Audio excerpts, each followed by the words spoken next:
20 curiosidades sobre o nosso Atlético. Primeiro, fundado por um grupo de 22 estudantes, o Atlético foi o primeiro time mineiro a usar bolas de couro no lugar das bolas feitas com meias. Segundo, se ao longo da sua centenária história o Atlético revelou grandes jogadores ao Brasil, sua primeira revelação lá em 1909 foi no campo da literatura.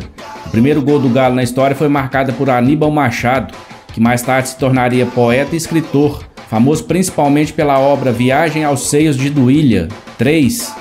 O curioso é que esse gol foi marcado no dia 21 de março de 1909, data da primeira partida do Atlético em sua história, quase um ano depois da fundação do clube, em 25 de março de 1908. 4. Já em seu primeiro confronto, o Atlético provocou o fim de um clube de futebol. O rival na primeira partida, o Sport Clube Futebol, ficou inconformado com a derrota por 3-0 e pediu revanche. Foi novamente derrotado, agora por 2-0.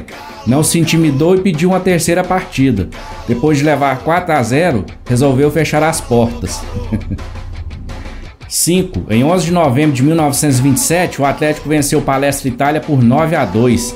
À época, o time que mais tarde se tornaria o Cruzeiro ainda não era o maior rival do Galo, mas com o passar dos anos, a torcida atleticana resgatou a goleada para provocar eternamente os cruzeirenses. 6. Em 1929, o Atlético disputou a primeira partida internacional de um clube mineiro.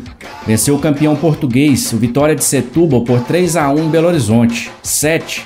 Foi do Atlético o primeiro jogador convocado para a seleção brasileira que não jogava nem em times de São Paulo, nem em times do Rio de Janeiro. Em 1930, o atacante Mário de Castro foi chamado para o selecionado nacional, mas não foi. Com 195 gols em 100 jogos pelo Atlético, Mário dizia ser incapaz de vestir outra camisa que não fosse a do nosso Galo. 8. O cartunista Mangabeira foi o responsável por desenhar o mascote do Atlético. Escolheu o Galo inspirado por um apelido que o time já recebia entre os torcedores.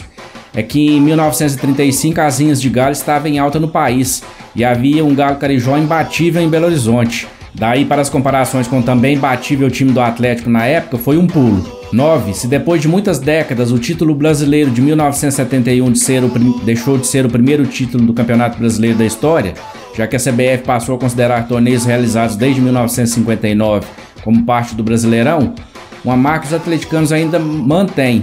Foram eles os vencedores da primeira competição interestadual disputada no país. Em 1937, o Galo venceu uma competição promovida pela Federação Brasileira de Futebol, a CBF da época, envolvendo campeões estaduais de São Paulo, Rio de Janeiro, Minas Gerais e Espírito Santo. Daí vem o Nós Somos o Campeão dos Campeões, do hino, e que também o Atlético luta para ser considerado o primeiro campeão da história, o primeiro campeão brasileiro da história.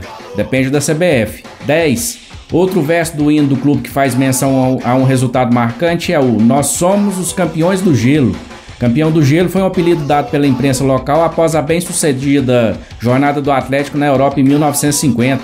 Foram 6 vitórias, 2 empates e 2 derrotas em partidas disputadas na Alemanha, na Áustria, na Bélgica, em Luxemburgo e na França. 11. O hino do Atlético diz ainda Galo Forte e Vingador. O apelido foi dado pelos próprios torcedores ainda nos anos de 1910. O time havia perdido por 5-1 para o Granbury, de Juiz de Fora. Incomodado com as gozações dos adversários, exigiu uma revanche. Ganhou de 7-0. 12. Um dos grandes ídolos do Atlético nos anos de 1940 foi o meia Carilli. Ele era de família rica e não pedia salário para jogar pelo clube, jogava por amor. Debochado, sentou-se na bola após fazer uma bela jogada na vitória do Galo sobre o América por 4-0 em 1948 e acabou sendo expulso. 13. A seleção brasileira tricampeão mundial do México em 1970 perdeu apenas um jogo em sua preparação para a Copa. E foi justamente para o nosso Galo de Dadá Maravilha, que derrotou o Brasil de Pelé por 2-1. 14. Campeão brasileiro de 1971 com o Atlético, o técnico Tele Santana havia prometido que, em caso de título, andaria por 70 quilômetros de Belo Horizonte até Piras, vilarejo onde havia uma igreja.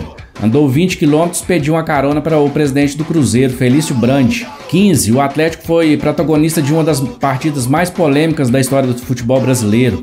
Em 1981, o Galo disputou com o Flamengo uma vaga na semifinal da Libertadores em Goiânia.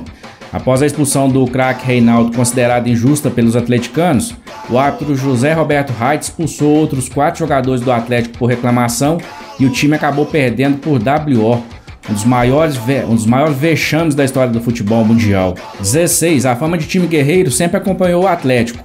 mas alcançou outro patamar em 2013, quando o time foi campeão da Libertadores enfileirando milagres. Nas quartas de final, o goleiro Victor pegou um pênalti nos acréscimos do segundo tempo, evitando a eliminação para o mexicano Tijuana.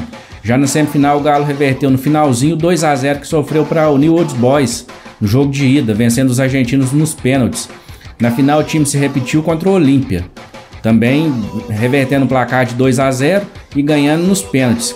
Campeão da Libertadores em 2013, com muito orgulho, Galo campeão. 17. O Galo é o time que mais tem vice-campeonatos brasileiros em proporção ao número de títulos. Campeão em 71 e 2021, o Atlético ficou no quase 5 vezes. 1977, 1980, 1999, 2012 e 2015. 18. As vitórias sobre o Tijuana e o New Old Boys eternizaram o grito de "Eu acredito" e a frase "Caiu no horto, tá morto", referência ao bairro onde está localizado o Estádio Independência. 19. Dilma Rousseff foi a única presidente da República a torcer pelo Atlético, e assim com o coração dividido, que além do Galo ela torcia também pelo Internacional de Porto Alegre. E 20, o Atlético é também o dono da maior goleada da história da Copa do Brasil. Em 1991, o Galo venceu o Caiçara do Piauí por 11-0 em confronto válido pela primeira fase do campeonato. Bom, pessoal, essas aí foram as 20 curiosidades sobre o Atlético. Se gostaram do vídeo, a gente pede que deixe seu like, comente, compartilhe, se inscreva em nosso canal e nos ajude a chegar a mais atleticanos. No nosso canal diariamente, atualizações do Atlético e também histórias contadas ao longo dos tempos. Saudações atleticanas!